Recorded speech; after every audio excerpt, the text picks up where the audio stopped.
Hello, you lovely people! We got information about the tester review of Ororon's kit, and it has some mixed thoughts from the tester about how his kit works. Watson Leaks has done this kit review, and all the information is provided by them. Now, without any poopbar.gg, and without any grain of salt, let's get right into it. First up, the tester mentioned that Ororon's elemental skill generates 3 particles and offers some range, but the problem is the range is only about 1/6 of Bennett's Q.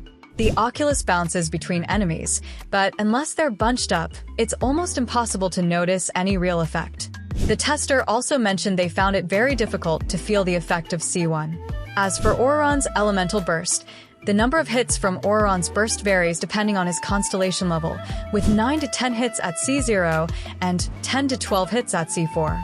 While his burst deals powerful electro damage in one-time bursts and continuous ticks of damage, the constellation upgrades don't seem worth the investment, with the tester calling C4 underwhelming. Now, as for his passive talents, his Nightshade Synesthesia allows Ororon to regenerate and spend energy after his burst or after using electro or hydro damage reactions. Tester pointed out that this energy recovery is handy even when Ororon is off-field, but it isn't unique as other characters can already do this more effectively. His second passive talent, Aspect Catalyst, simply regenerates 3 elemental energy. Additionally, the tester noted that Ororon's talents do not trigger the passive effect of Elegy for the end. Now, as for the advantages you can have with Ororon's kit, the tester mentioned that when teamed up with Chasca, Ororon can reliably trigger the Cinder City buff, a major source of power for Electro characters in this patch. Even without much planning, Ororon can trigger this buff with ease, making him low maintenance, but effective. The tester also mentioned that Ororon works well in Overload and Aggravate teams, especially since he can trigger reactions even from off-field.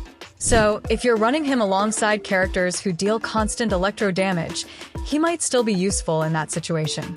The tester mentioned that his ability to break boss shields efficiently is a plus, particularly with some newer bosses who rely heavily on shields.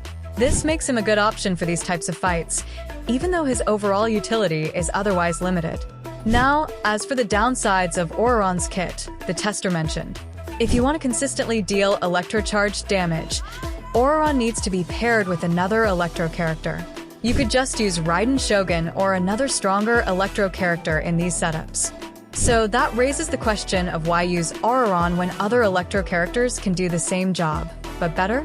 The tester also mentioned in most 2 electro teams, the electro application is already sufficient without needing Ororon. For most players, this means there's no reason to invest in him unless you're specifically lacking other options. Another downside is that Ororon's rotation doesn't feel smooth at all. He requires frequent switching, and the flow of his abilities just isn't as seamless as other electro characters. The tester mentioned if you're running a team focused on electrocharged or elemental mastery, Raiden Shogun is far better. Not only does Raiden have higher electrocharged damage, but she also doesn't suffer from the same clunky rotations that Ororon does. Raiden's absence is far more noticeable when you take her out for Ororon, making this a tough trade-off. Now, as for Ororon's Constellations, the tester mentioned, while Ororon's Oculus is supposed to bounce between enemies, you don't really feel the benefit in actual combat. Unless enemies are grouped together, this mechanic doesn't seem to work well, making C1 a disappointing constellation.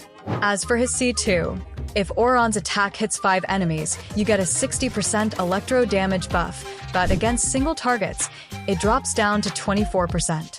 That's a massive fall-off, making him less valuable in single-target boss fights, which are common in endgame content. His C4 doesn't do anything special beyond adding more hits to his Q. The extra damage feels negligible, making this constellation hardly worth the investment. The tester also mentioned Ororon's C6 gives a 30% attack buff after switching characters, but this buff only lasts 1 to 3 seconds, which is hardly enough time to capitalize on it. This makes C6 feel almost pointless, especially given how difficult it is to make use of the short buff duration. As for the artifact set, While Ororon can consistently benefit from the Cinder City artifact effects, his overall kit doesn't take full advantage of it, as well as some other characters do. What do you think? Let me know your thoughts in the comments below, and don't forget to subscribe for more character breakdowns.